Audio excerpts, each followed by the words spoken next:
Sementara itu, tim penyidik Satuan Tugas Khusus Penanganan dan Penyelesaian Perkara Tindak Pidana Korupsi pada Jaksa Agung Muda Tindak Pidana Khusus menyita satu bidang tanah dan bangunan yang diduga hasil dan atau sarana kejahatan atas nama tersangka MRC atau Riza Khalid. Penyitaan ini berkaitan dengan perkara dugaan tindak pidana pencucian uang dengan tindak pidana asal perkara korupsi dalam tata kelola minyak mentah dan produksi kilang pada PT Pertamina Subholding dan kontraktor kontrak kerjasama tahun 2012 sampai dengan tahun 2023. Kejaksaan Agung menyita sebidang tanah dan bangunan dengan luas 557 meter persegi. Properti tersebut beralamat di Jalan Hang Lekir 11, Kebayoran Baru, Jakarta Selatan. SHM tanah dan bangunan tersebut tercatat atas nama Kanesa Ilona Riza yang merupakan anak dari tersangka Riza Khalid.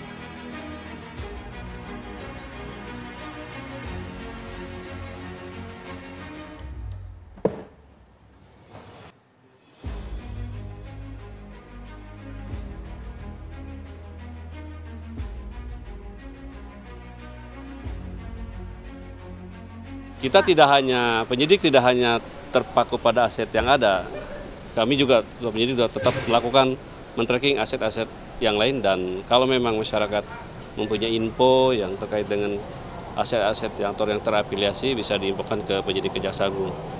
Dan terhadap permohonan kita untuk penyidik sudah meminta red notice melalui Interpol NCB di Indonesia dan sudah diteruskan oleh NCB ini ke internasional di Lyon, dan beberapa saat lalu juga tinggal kita mudah-mudahan bisa cepat.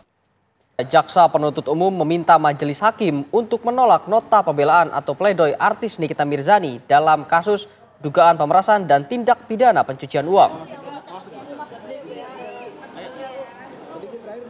Sidang beragendakan pembacaan replik atau jawaban jaksa penuntut umum atas pledoi atau nota pembelaan terdakwa.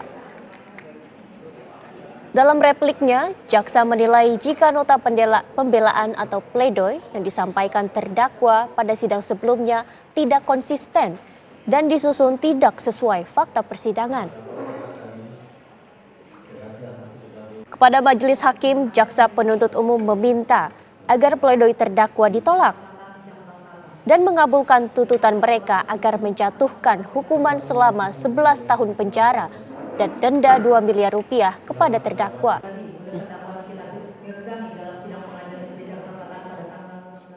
Dijatuhkan pidana oleh karena itu dengan pidana penjara selama 11 tahun dan denda sebesar 2 miliar rupiah dengan ketentuan apabila denda tersebut tidak dibayar maka dibayar ganti dengan pidana kurungan selama 6 bulan. Memang dirubah kan dari Polda kan 368 27A ayat 1.